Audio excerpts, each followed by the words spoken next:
উলামায়ে কেরাম সাহাবায়ে আমি ইচ্ছা আছে কিছু দেশে সভা করিনি, আমারও বিশেষ সাহাবায়ে এইটা এখন উন্নত দেখায় এদিকে নির্দেশ দেওয়া হলে 2 দিন শেষ হতে লাগে। আজকে এই জায়গাতে আছি আমি সবচেয়ে বেশি আনন্দিত এই কারণে, আমিও মাদ্রাসার ছাত্র।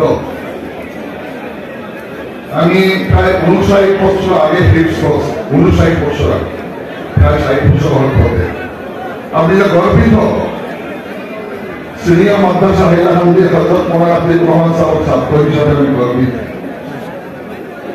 আজকে সেই মাদ্রাসায় যে মাদ্রাসায় হযরত মাওলানা আব্দুল জলিল রহমাতুল্লাহ আলাইহি 1983 ইংরেজিতে আমি প্রায় রেগুলার পৃথক সপ্তাহ এইখানে আমি মধ্যাহ্ন ভোজন করে শিলচর ল কলেজের প্রিন্সিপাল যে করেছি ওনার সঙ্গে প্রায় 2 বছর।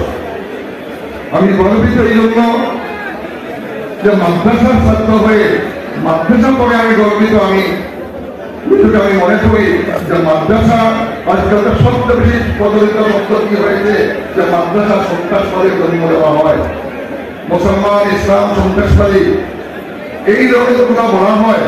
এখন সময় এসেছে আমি একটা বলতে চাই, ধর্ম শিক্ষা আর দুনিয়ার শিক্ষা দুটার মধ্যে যদি আমরা একসঙ্গে আনতে পারি।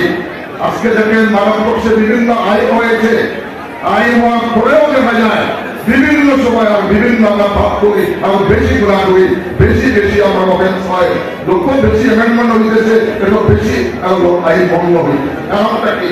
আল্লাহ করে ভয় নাই। আজকে যদি আমরা যে কাজ করি, আমরা যদি আজকে আপনার নামাজ যখন মসজিদে ঢুকি আমরা কি বলি আল্লাহ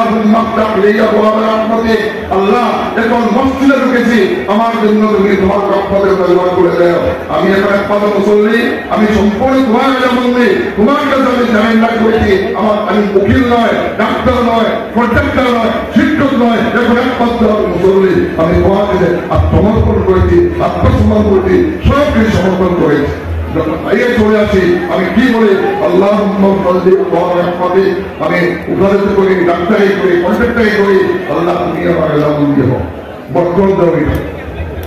আজকে সেই মাদ্রাসায় যে শিক্ষা দেয় আজকে এই মাদ্রাসাগুলো আজকে বন্ধ করা হচ্ছে।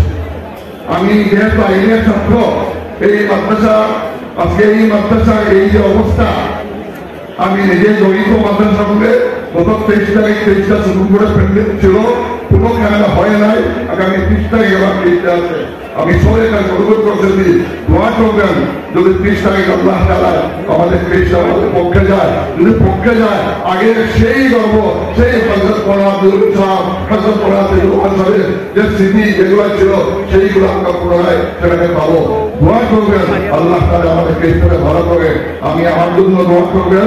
আর শুধু আমি এটাই বলি, আমরা যতই কিছু বলি ইন্না আক্রামাকুম ইনদাল্লাহি আতকাকুম, যতই বড় হই, উকিল হই, ডাক্তার হই, প্রফেসর হই, আল্লাহ তাআলার কাছে কিন্তু একমাত্র কে আল্লাহ কাছে ভালোবাসে যে সব পড়া করে যে প্রফেসর যারা হয়। ওয়া আখিরু দাওয়ানা আলহামদুলিল্লাহি রাব্বিল আলামিন।